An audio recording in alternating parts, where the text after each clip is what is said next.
Saat ini waktunya kami untuk membaca dan merenungkan firman-Mu, mendengarkan suara-Mu ya Tuhan.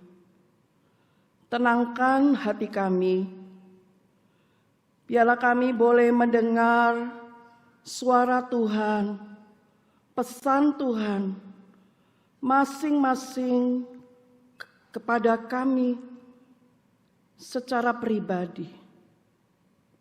Roh Kudus, bekerjalah dengan leluasa di hati kami. Hamba-Mu dengan segala kelemahan dan keterbatasannya, mohon kiranya Engkau beranugerah. Berkatilah jam pemberitaan firman Tuhan pada hari ini. Di dalam nama Tuhan Yesus, kami berdoa. Amin. Kita akan membaca firman Tuhan yang terambil dari Injil Matius pasal yang ke-18. Injil Matius pasal yang ke-18 akan dibaca mulai ayatnya yang ke-21 sampai dengan ayatnya yang ke-35. Kalau sudah menemukan bagian ini, mari Bapak Ibu Saudara memperhatikan perikop ini, sebuah perikop perumpamaan tentang pengampunan. Saya akan membacakan buat kita semua. Ayat 21, kemudian datanglah Petrus dan berkata kepada Yesus, "Tuhan, sampai berapa kali aku harus mengampuni saudaraku jika ia berbuat dosa terhadap aku? Sampai 7 kali?" Yesus berkata kepadanya, "Bukan, aku berkata kepadamu bukan sampai 7 kali, melainkan sampai 70 kali 7 kali. Sebab hal kerajaan sorga serumpama seorang raja yang hendak mengadakan perhitungan dengan hamba-hambanya. Setelah ia mulai mengadakan perhitungan itu, dihadapkanlah kepadanya seorang yang berhutang 10.000 talenta. Tetapi karena orang itu tidak mampu melunaskan hutangnya, raja itu memerintahkan supaya ia dijual beserta anak istrinya dan segala miliknya untuk membayar hutangnya. Maka sujudlah hamba itu menyembah dia, katanya, 'Sabarlah dahulu, segala hutangku akan kulunaskan.' Lalu tergeraklah hati raja itu oleh belas kasihan akan hamba itu, sehingga ia membebaskannya dan menghapuskan hutangnya. Tetapi ketika hamba itu keluar, ia bertemu dengan seorang hamba lain yang berhutang 100 dinar kepadanya. Ia menangkap dan mencekik kawannya itu, katanya, 'Bayar hutangmu.' Maka sujudlah kawannya itu dan memohon kepadanya, 'Sabarlah dahulu, hutangku itu akan kulunaskan.' Tetapi ia menolak dan menyerahkan kawannya itu ke dalam penjara sampai dilunaskannya hutangnya itu. Melihat itu kawan-kawannya yang lain sangat sedih, lalu menyampaikan segala yang terjadi kepada tuan mereka. Raja itu menyuruh memanggil orang itu dan berkata kepadanya, 'Hai hamba yang jahat, seluruh hutangmu telah kuhapuskan karena engkau memohonkannya kepadaku. Bukankah engkau pun harus mengasihani kawanmu seperti aku telah mengasihani engkau?' Maka marahlah tuannya itu dan menyerahkan kepada algojo sampai ia melunaskan seluruh hutangnya." Ayat 35. "Maka Bapakku yang di sorga akan berbuat demikian juga terhadap kamu, apabila kamu masing-masing tidak mengampuni saudaramu dengan segenap hatimu." Selamat dan berbahagia setiap kita yang membaca dan merenungkan firman Tuhan, lebih lagi yang melakukan kehendak Tuhan. Seorang bapak berseteru dengan tetangganya sudah puluhan tahun lamanya. Suatu saat bapak itu semakin tua, sakit-sakitan, dan sepertinya waktunya tidak lama lagi. Sang istri yang mengetahui hal ini mengambil inisiatif untuk mencoba mendamaikan suaminya dengan tetangganya. Namun karena ia tidak berani langsung berbicara kepada suami maupun kepada tetangga, maka dia mencoba menghubungi seorang hamba Tuhan. Ketika dia bertemu dengan hamba Tuhan itu, dia berkata, "Pak Pendeta, tolong Bapak. Sepertinya suami saya tidak lama lagi waktunya. Sudilah Bapak datang ke rumah kami dan mendamaikan suami saya dengan tetangga sebelah." Maka hamba Tuhan itu pun datang dan berusaha berbicara, membujuk supaya suami ini berdamai dengan tetangganya. Namun tampaknya usaha itu sia-sia. Maka muncul gagasan Pak Pendeta untuk mempertemukan kedua orang ini. Maka datanglah tetangga itu masuk ke dalam kamar, menghampiri bapak ini. Tanpa merasa malu, tidak merasa gengsi, ia mengulurkan tangannya. Dan dengan rendah hati dia berkata, "Maafkan saya Pak, mari kita berdamai. Lupakan semua yang sudah berlalu." Saudara, mungkin malu dengan Pak Pendeta ataupun tetangga itu, maka bapak itu pun dengan sikap yang dingin, dia terpaksa mengulurkan tangannya. Ketika mereka saling berjabat tangan, saling menggenggam tangan, semuanya menjadi lega. Permusuhan telah berakhir dengan sebuah perdamaian. Setelah ketika Pak Pendeta dan tetangga itu minta pamit hendak pulang, seraya melangkah keluar pintu, maka bapak tua itu tiba-tiba bangkit dari tempat tidurnya dengan ketidakberdayaannya. Dengan tubuh yang lemah, dia berusaha duduk di tepi tempat tidurnya. Dan sambil mengacungkan kepala tinjunya, bapak ini berkata, "Ingat, perdamaian ini berlaku hanya kalau aku sudah meninggal." Luka batin ternyata tidak mudah diobati. Bahkan dengan sebuah perdamaian dan permohonan maaf yang tulus sekalipun. Saudara, kisah ini menunjukkan betapa sulitnya orang mengampuni sesamanya. Pergumulan dalam hal mengampuni itu kejadian nyata sehari-hari.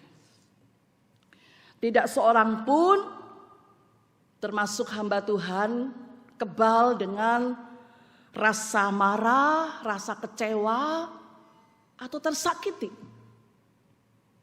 Secara sengaja atau tidak, seseorang bisa melukai kita dan mengecewakan, menyakiti kita.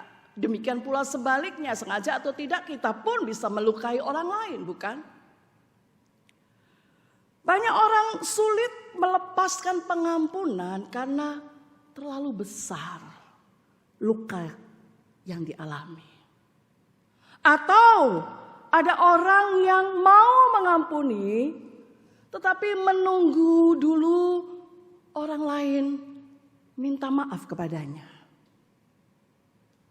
Saya akan mengampuni kalau dia minta maaf duluan.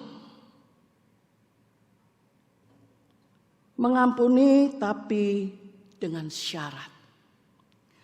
Saudara, Petrus bertanya kepada Tuhan Yesus, berapa kali aku harus mengampuni orang yang bersalah kepadaku?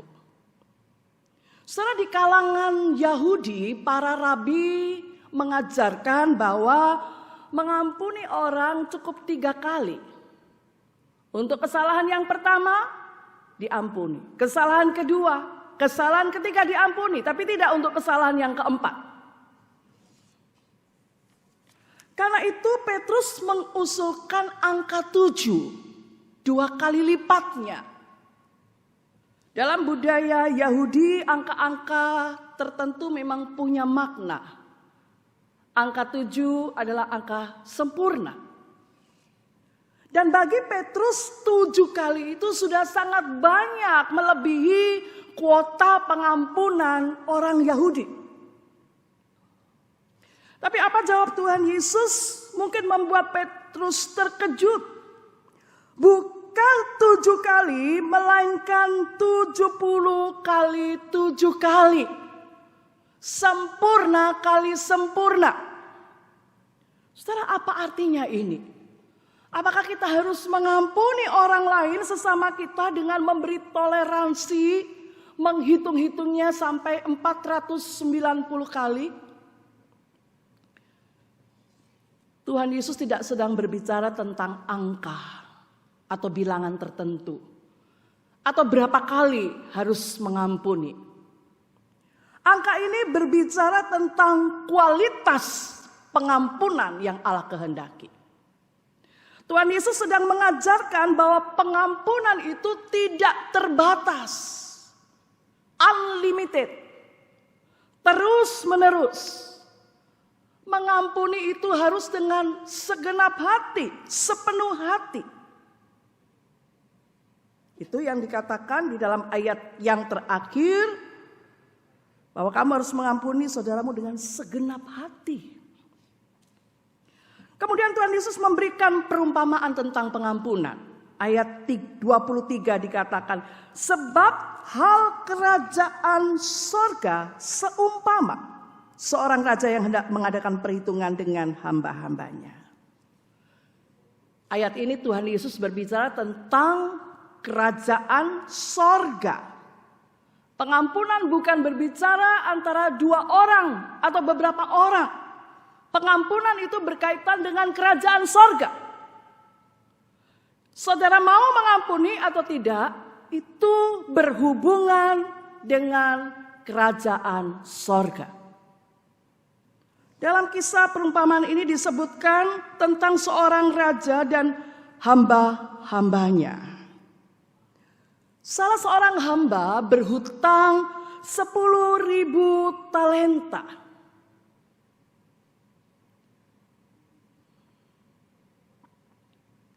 $10.000 talenta itu jumlah yang sangat-sangat besar.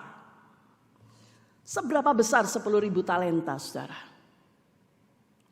1 talenta adalah 6.000 dinar. 1 dinar adalah upah 1 hari orang bekerja. 1 talenta adalah upah 6.000 hari kerja atau 20 tahun seorang harus bekerja. Saudara, seberapa besar sih 10 talenta itu? Untuk melunasi 10.000 talenta, seorang harus bekerja selama, bukan 200 hari, saudara. 200.000 tahun. Saudara, ini adalah angka yang tidak mungkin, mustahil dicapai oleh manusia. Adam saja, manusia pertama, hanya hidup 930 tahun. Seorang hamba itu tidak bisa melunasi hutangnya kepada sang raja. Pada zaman Alkitab, kalau orang berhutang dan tidak bisa melunasi, maka yang dilakukan adalah orang itu dijebloskan ke dalam penjara, seluruh hartanya dijual, keluarga, istri, anak-anaknya pun dijual sebagai budak. Tapi toh meskipun semua harta milik dijual, anak istri dijual sebagai budak, tetap tidak bisa menutup hutangnya yang sangat besar.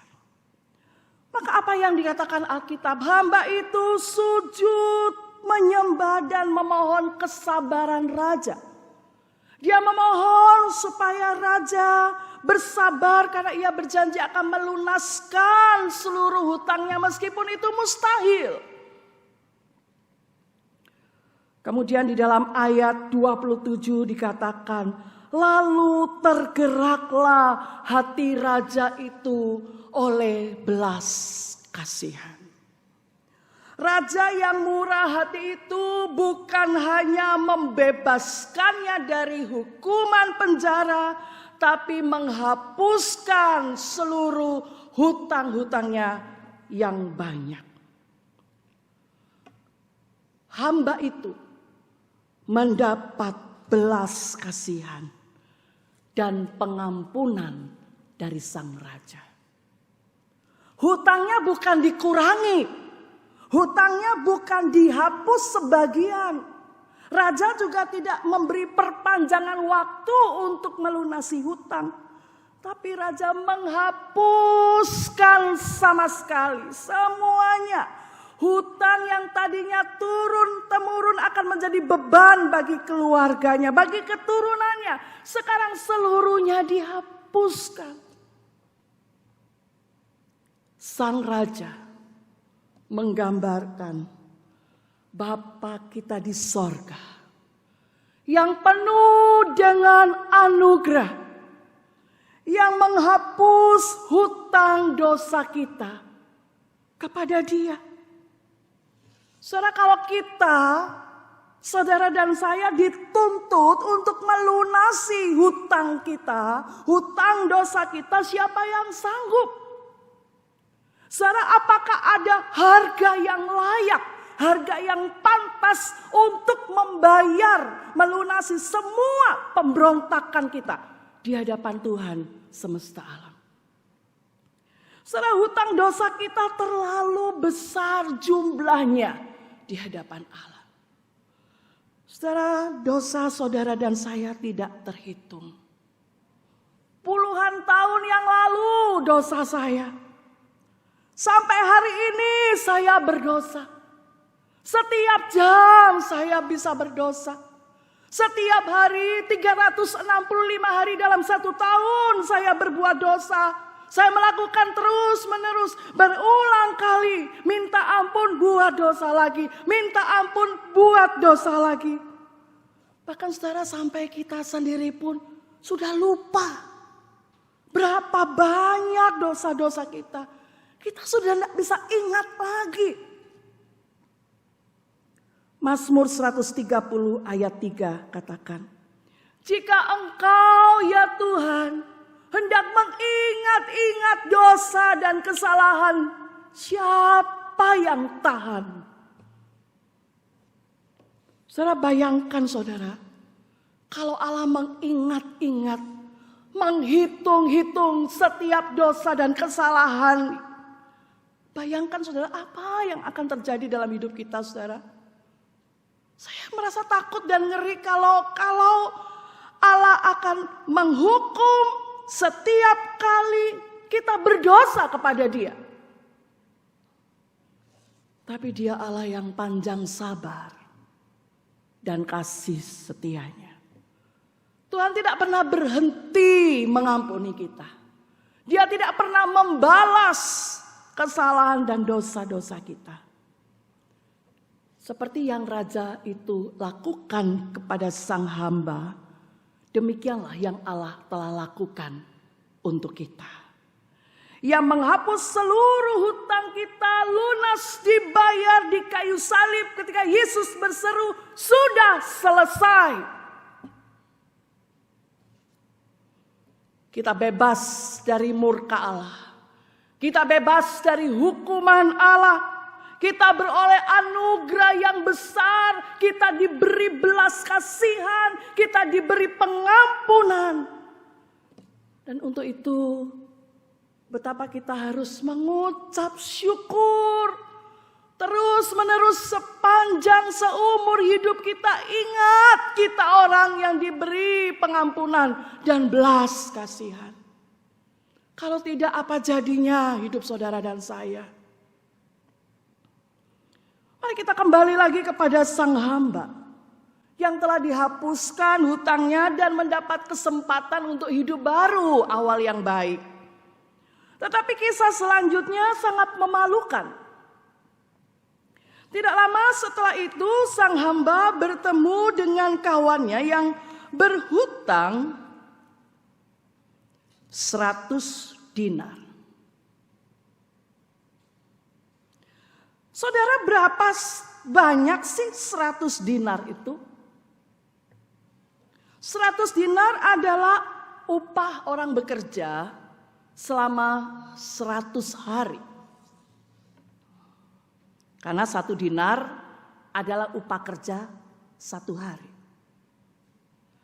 Saudara, maka hamba ini langsung menangkap, dia mencekik kawannya, menuntutnya untuk membalas dan untuk melunasi hutangnya dan memasukkan kawannya itu ke dalam penjara. Ayat 29 Alkitab katakan, maka sujudlah kawannya itu dan memohon, sabarlah dahulu, hutangku itu akan kulunaskan. Saudara, kalau kita perhatikan respon hamba yang kedua ini sama dengan respon hamba yang pertama. Minta belas kasihan kepada raja, sama-sama bersujud. Saudara, hamba yang kedua hutangnya 100 dinar. Berarti seorang hamba membutuhkan waktu 3 atau 4 bulan katakan untuk bisa melunasi hutangnya itu. 3-4 bulan kerja dia bisa melunasi hutangnya itu. Itu sebabnya hamba yang kedua ini mengatakan, sabarlah dahulu. Tunggulah 3-4 bulan lagi aku bekerja, maka uang itu akan kulunasi. Saudara, hamba yang pertama hutang 10.000 talenta tidak mungkin dan mustahil bisa membayar. Tetapi hamba kedua hutang 100 dinar masih bisa dibayar. Masih bisa dilunasi. Hamba yang sudah menerima belas kasihan dan pengampunan dari raja, ternyata tidak memiliki belas kasihan kepada rekannya sendiri. Ia memasukkan kawannya itu ke dalam penjara dan menuntutnya sampai hutang itu terlunasi. Hamba ini yang sudah dibebaskan dari hukuman yang paling berat, tapi dia tidak memberi pengampunan dan belas kasihan kepada rekannya yang hanya berhutang 100 dinar saja. Ayat 32, kisah ini berlanjut dengan murka sang raja kepada hambanya yang jahat. Hai hamba yang jahat, seluruh hutangmu telah engkau hapuskan karena engkau memohon padaku. Ayat 33. Bukankah engkau pun harus mengasihani kawanmu sama seperti aku telah mengasihani engkau? Maka marahlah raja itu dan membatalkan pengampunan kepada hamba yang pertama. Saudara, hamba yang menerima, yang sudah menerima belas kasihan dan pengampunan yang besar, namun tidak memberi belas kasihan dan pengampunan kepada orang lain, disebut hamba yang jahat. Saudara, ketika kita tidak mengampuni, tidak berbelas kasihan kepada orang lain, kita bukan disebut orang yang kurang baik, bukan. Kita disebut hamba yang jahat. Sebaik apapun saudara di depan orang lain, sehebat apapun pelayanan saudara, kalau saudara tidak punya hati belas kasihan, tidak punya pengampunan, engkau adalah hamba yang jahat. Dan orang yang jahat tidak akan masuk dalam kerajaan sorga. Tuhan Yesus mengakhiri perumpamaan ini dengan satu peringatan. Ayat 35. Maka Bapakku yang di sorga akan berbuat demikian juga terhadap kamu apabila kamu masing-masing tidak mengampuni saudaramu dengan segenap hati.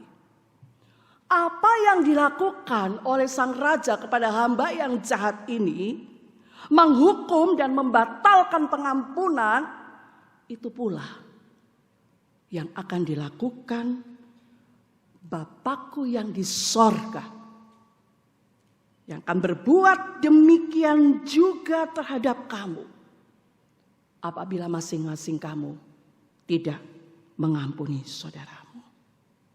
Saudara, ayat ini merupakan satu peringatan yang keras bagi kita. Jangan sampai Allah menghukum kita. Jangan sampai Allah menutup pintu berkat-Nya karena kita tidak mau mengampuni orang lain. Bukan hanya dalam ayat ini saja, Tuhan Yesus juga memberikan peringatan serupa dalam Matius 6 ayat 14 sampai 15. Peringatan Yesus yang sama. Karena jikalau kamu mengampuni kesalahan orang, Bapamu yang di sorga mengampuni kamu juga. Perhatikan. Tetapi, jikalau kamu tidak mengampuni orang, Bapamu juga tidak akan mengampuni kesalahanmu. Saudara, mari kita belajar mengingat dan bersyukur untuk anugerah dan pengampunan yang besar yang kita sudah terima. Mari kita mengingat-ingat betapa besar belas kasihan dan pengampunan, panjang sabarnya Tuhan kepada kita. Bukan mengingat kesalahan orang lain. Ingatlah betapa banyak engkau sudah menerima anugerah, bukan berapa banyak engkau sudah dirugikan. Ingatlah berapa banyak engkau menerima belas kasihan dari Allah, bukan berapa banyak kali engkau sudah dilukai. Jika kita terus-menerus mengingat anugerah Allah yang besar, maka dalam hati kita itu pasti ada ucapan syukur yang besar dan melimpah. Itu yang akan menguatkan kita untuk bisa mengampuni orang lain. Kita mengampuni karena kita sudah diampuni. Saudara, orang yang bersyukur, orang yang mengingat kemurahan Allah, lebih mudah mengampuni orang lain. Orang yang lupa diri kalau dia adalah pendosa yang sudah diampuni, akan sulit membuka hati untuk mengampuni orang lain. Pagi ini mari kita belajar juga kebenaran firman Tuhan. Kebenaran tentang pengampunan. Jika kita tidak mengampuni orang lain,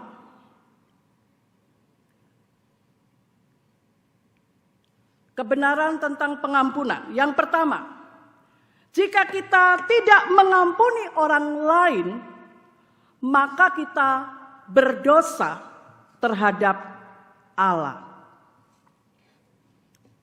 Kebencian, kemarahan, dendam, dan semua perasaan negatif yang kita simpan itu adalah dosa. Dan dosa artinya melawan hukum Allah. Dosa artinya memberontak kepada Allah. Kita mengampuni karena kita berurusan dengan Tuhan. Kita mengampuni itu urusannya bukan dengan orang lain. Kita berurusan dengan Tuhan. Dalam pengampunan, Tuhan tidak berurusan dengan orang lain. Tuhan sedang berurusan dengan hati kita. Setiap orang bertanggung jawab kepada Tuhan. Firman Tuhan katakan pembalasan adalah hakku. Jadi bukan urusan kita balas membalas. Urusan kita dengan Tuhan adalah membereskan dosa kita kepada Tuhan.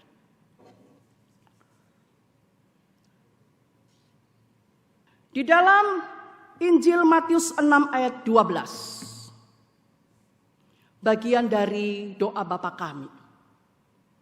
Dan ampunilah kami akan kesalahan kami seperti kami juga mengampuni orang yang bersalah kepada kami. Banyak orang Kristen yang terluka, yang pahit hatinya, tidak bisa mengucapkan bagian dari doa Bapa kami ini.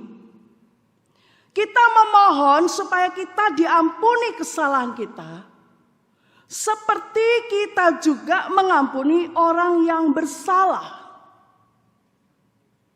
Kalau engkau tidak mau mengampuni orang lain,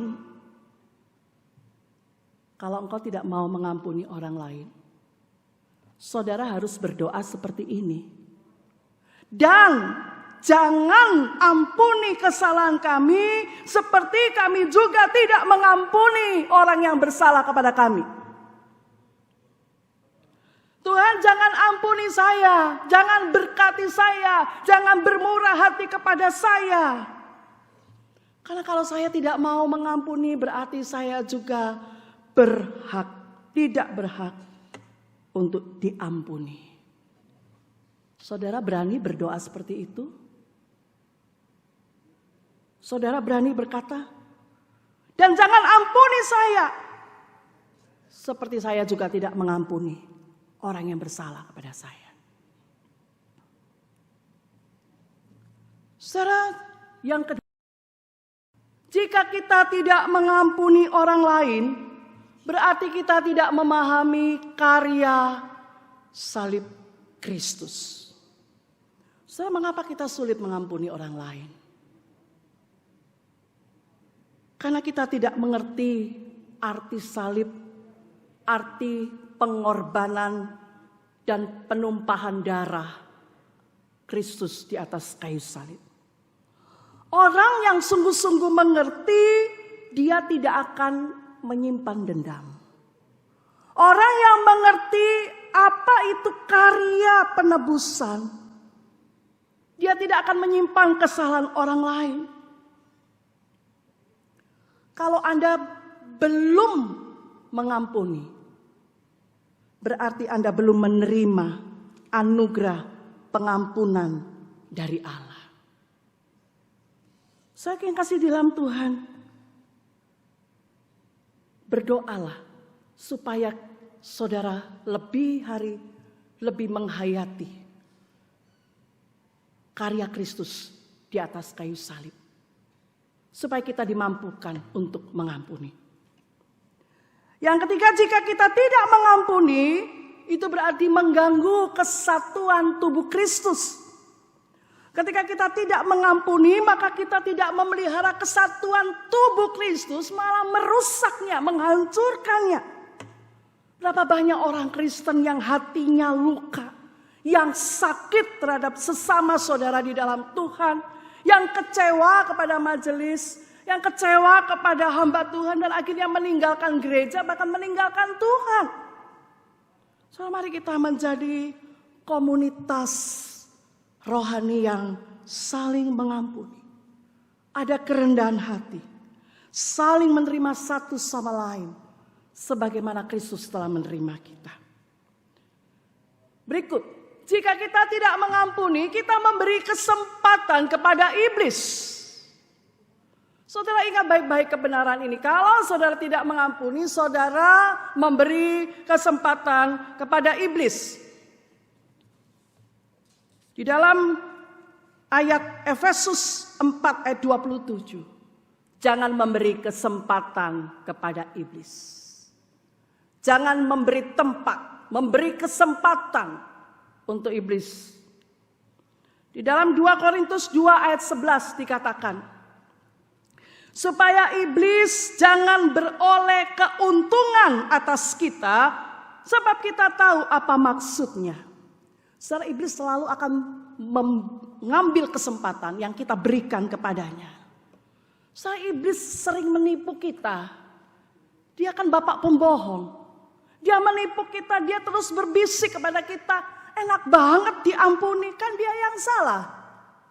Kan kamu yang sakit. Kenapa harus diampuni? Kamu kan yang dilukai. Kamu yang dirugikan. Kamu kan sakit hati karena perkataannya. Orang itu sudah banyak merugikanmu. Dia yang memfitnah kamu. Kenapa harus diampuni? Saudara, hari ini kita menolak semua permainan dan tipu daya muslihat iblis yang memanfaatkan kelemahan kita. Iblis mau saudara dendam. Tuhan mau saudara mengampuni. Iblis mau saudara pahit hati. Tuhan mau saudara pulih dan sembuh. Berikut, jika kita tidak mengampuni, kepahitan itu berpengaruh buruk terhadap hidup. Saudara, banyak orang menyimpan kepahitan. Masalah itu sudah terjadi 1 tahun yang lalu, 2, 5 tahun yang lalu, 10 bahkan puluhan tahun yang lalu. Bahkan orang yang dibenci sudah tidak ada lagi. Tetapi engkau masih marah, engkau masih pahit, engkau masih luka. Saudara, kepahitan mengganggu relasimu dengan Tuhan. Engkau tidak bisa lagi berdoa. Engkau kehilangan sukacita, tidak ada damai sejahtera, karena hatimu terus pahit.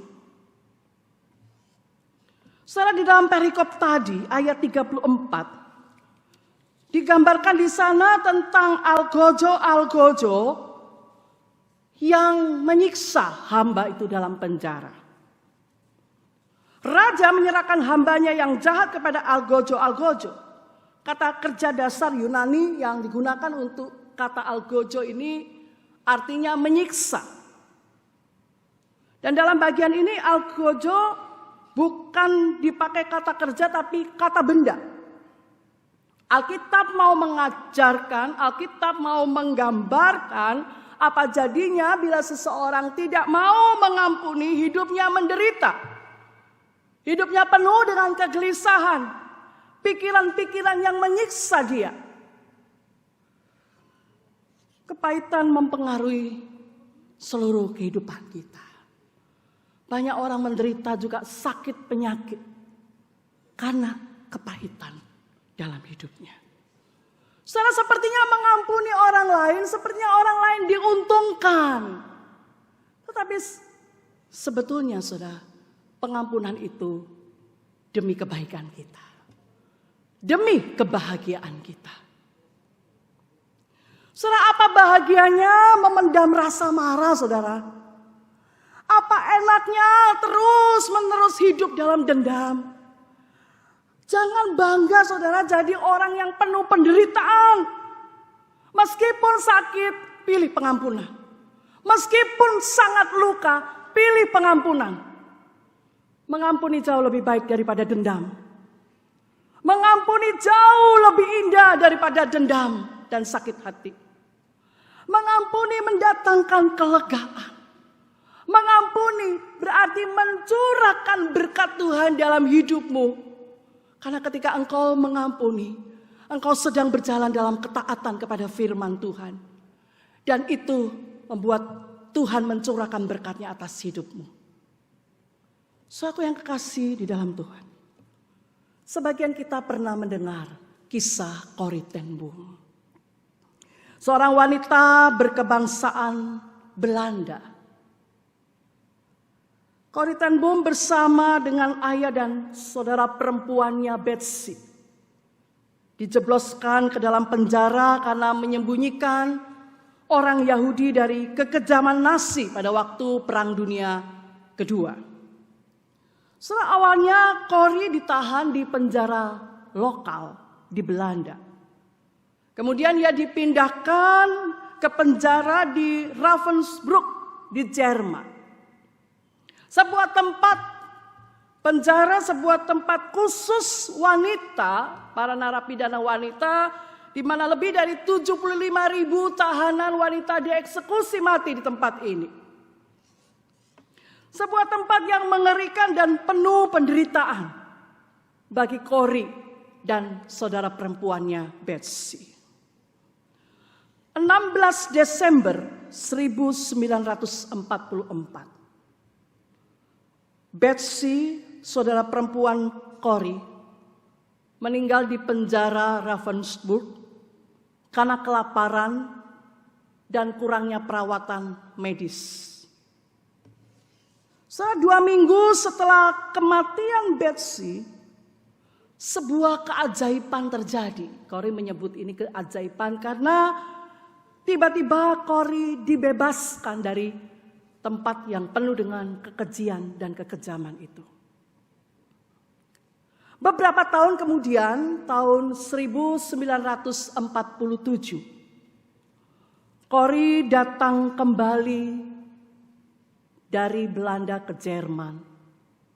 Di sebuah kota Munich, sebuah gereja, Corrie berkhotbah di sana. Dan dia memberitakan pesan firman Tuhan bahwa Allah mengampuni mereka. Setelah selesai Corrie berkhotbah, seorang pria mendekatinya.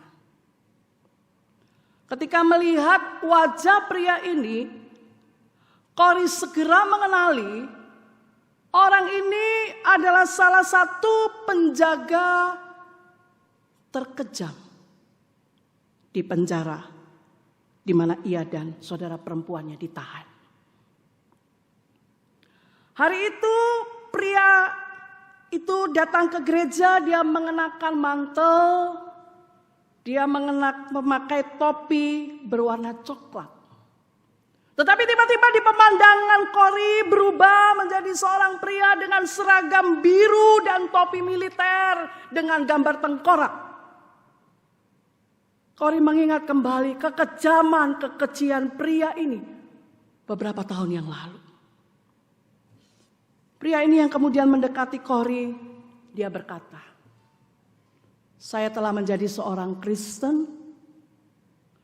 Saya tahu bahwa Allah telah mengampuni saya untuk banyak kejahatan yang saya lakukan. Tetapi sekarang saya ingin mendengar dari Anda sendiri. Saya ingin mendengar dari mulut Anda sendiri. Maukah Anda memaafkan saya? Maukah Anda memaafkan saya?" Kemudian pria itu mengulurkan tangannya. Corrie terdiam, saudara. Dia mengingat kembali seperti sebuah film diputar kembali tentang kekejian, kejahatan, kebrutalan pria yang saat itu ada di hadapannya. Betsy kakaknya mati di penjara itu karena kekejaman pria itu. Apakah peristiwa ini bisa dihapus dengan sebuah permintaan maaf saja?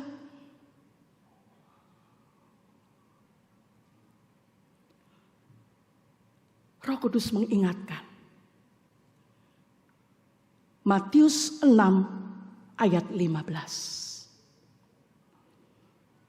Jika kamu tidak mengampuni kesalahan orang lain, Bapamu yang di sorga juga tidak akan mengampuni kesalahanmu.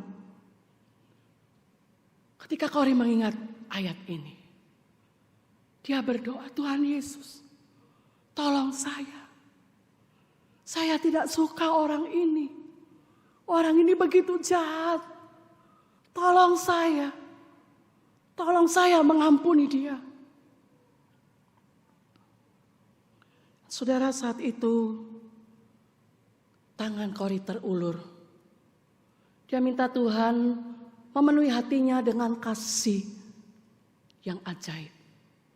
Ketika tangan mereka berjumpa saling menggenggam. Dan Kori mengatakan, saya memaafkanmu, saudaraku. Untuk sesaat kedua tangan saling berjabat tangan. Dan keajaiban kasih Allah memenuhi mereka. Mantan penjaga dan mantan tahanan melepaskan pengampunan. Sehingga sebuah kutipan dari Corrie ten Boom yang terkenal. Tidak ada luka yang begitu dalam yang tidak dapat dijangkau oleh kasih Allah. Mari kita meresponi firman Tuhan dengan sebuah pujian, ketika hatiku telah disakiti.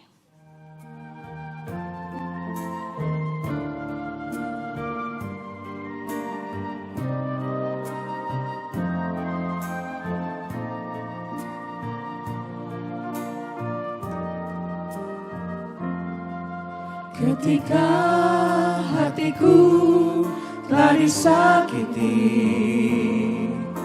ajarku memberi, hati mengampuni.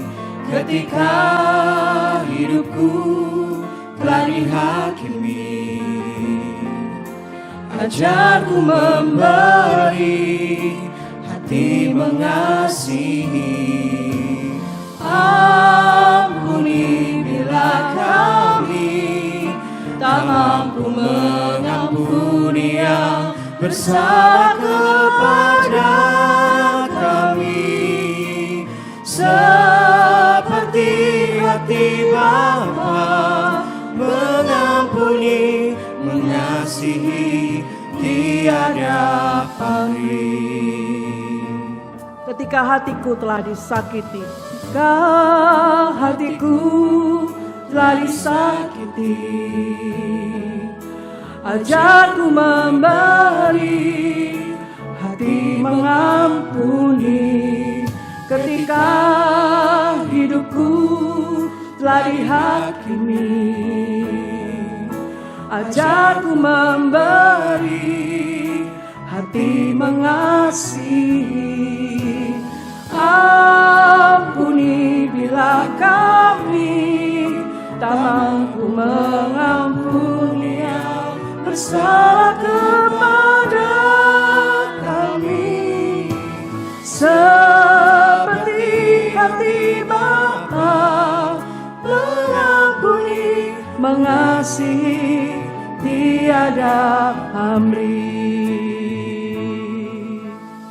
Ampuni bila kami tak mampu mengampuni yang bersalah kepada kami, seperti hati Bapa mengampuni, mengasihi tiada pamrih. kita merenungkan firman Tuhan yang kita sudah dengar. Mungkin ada orang-orang tertentu di masa lalu yang pernah menyakitimu, melukaimu. Ada peristiwa-peristiwa yang masih melukai hati maupun pikiranmu.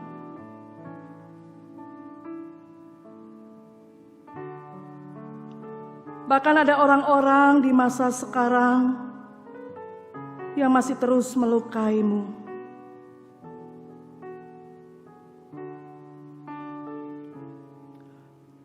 Hari ini kita sudah mendengar firman Tuhan.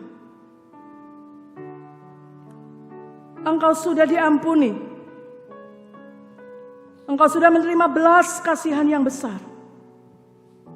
Hari ini ambil keputusan, aku mau mengampuni. Aku mau mengampuni. Meskipun sangat sakit, pilih pengampunan. Meskipun sangat terluka, meskipun kau sangat kecewa, pilihlah pengampunan.